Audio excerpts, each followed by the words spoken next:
Good morning. Welcome to our press conference today that focuses on the fact that the youth representatives of a Partnership for National Unity are concerned with what's happening in our communities, especially regarding the continued hike in crime, where we continue to lose Guyana's most important resource. Of course, that's our human resources. On the panel with me, of course, not only two youths, but two females. I begin by introducing to you Ms. Shondell Hope. Shondell Hope is one of the youth leaders in a Partnership for National Unity. She's also a regional Democratic councillor who sits on the Region 4 Council. And of course, no stranger to you, APNU Member of Parliament and also another youth leader, Ms. Annette Ferguson. The statement will be read by Ms. Ferguson. Thank you very much, Malika.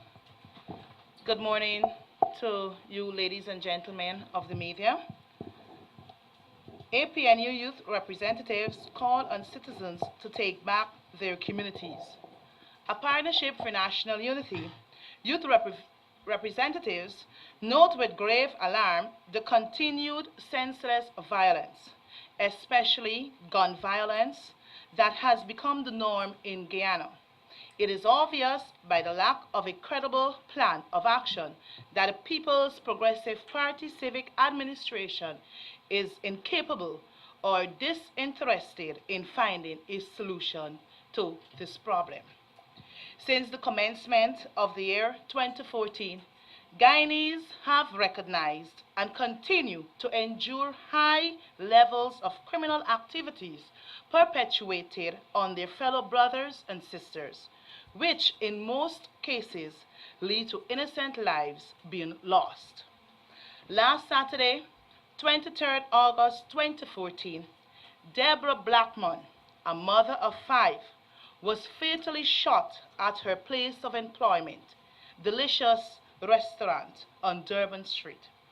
What was most ironic, after the incident, her employers closed the restaurant door, making it impossible for civic-minded persons to render assistance to the wounded woman.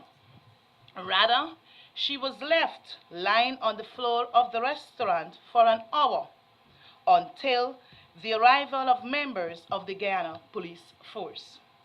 During the month of August 2014, several persons lost their loved ones by gun-wielding bandits. The vehicle of choice for these criminals seems to be, quote and unquote, CG motorcycles. In the past 2 weeks, the following gun crimes were committed. A. Mark London of Grove, East Bank, Demerara, who was making his way to work, was fatally shot by bandits. B. Marvin Mac, who was making his way home after visiting relatives in Sophia, was accosted by a lone gunman. He was shot dead and his motorcycle stolen by assailant. And C. Businessman Ashok Ragnu was fatally wounded in broad daylight and reportedly robbed of $4 million. These are just a few of the reported cases. APNU youth representatives are of the view that emphasis on the increase in gun crimes is not given priority by the minister responsible for public safety and security, Mr. Clement Rohi. This minister remains mute on this issue.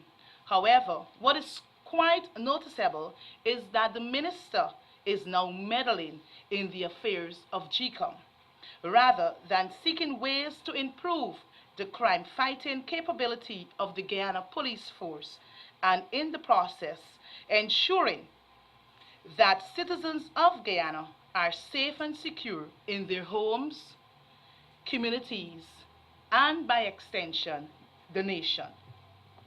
In the PPPC 2011 manifesto under security, Guyanese were given assurance that once the PPPC returns to office, emphasis will be placed on community security by increasing the creation of community policing groups, neighborhood police personnel, and more police patrolling.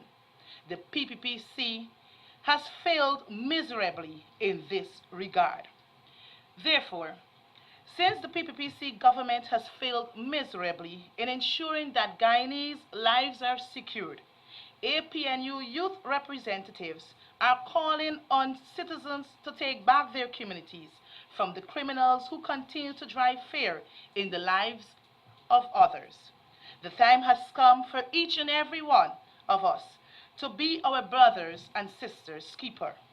The time has come for persons to speak out once they are aware of criminal elements being protected by others in the communities. As citizens, we must act now to save our communities and save lives.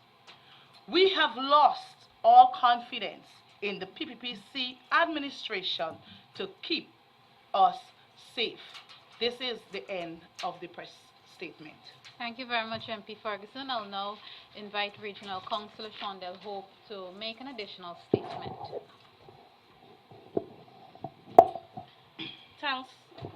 Thanks, Malika. Good morning to you, members of the media. I first would like to endorse the statement by MP Ferguson and to add, women and children are the most vulnerable in society when it comes to gun crime. The reason is that in most cases, when bandits enter these homes, women or children are used as bargaining chip so as to aid them in getting the valuables from the home. Women and children are often times hurt or left traumatized, or in some cases killed.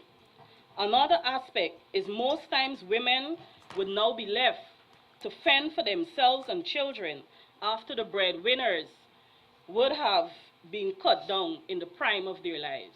Thank you. Thank you, Regional Councillor Hope.